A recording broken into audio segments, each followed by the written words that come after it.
The Saints have wrapped up their preparations for this week's game against the Dallas Cowboys, and we'll see if they can push their record to 2-0 this weekend in Dallas. I'm Nick Underhill. He's Mike Triplett. You're watching The Dot, presented by Matt Bauer's Auto Group. What's your number one key to victory this week for the Saints to come out of here at 2-0? I mean, we've been saying offensive line for 8 months, but now it's an offensive line with a questionable left tackle going against Micah Parsons and DeMarcus Lawrence, so I'd be foolish to say anything else. Yeah, it's definitely that. And look, I watched their game this week.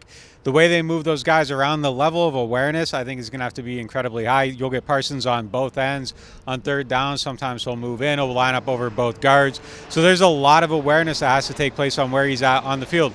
For me, and this is kind of every single week, but I think it's especially true this time, you look at the stats, Dallas at home averages 8 points in the first quarter. That's 2 points higher than anyone else in the league last year. They get off to fast starts there. They get off to fast starts everywhere.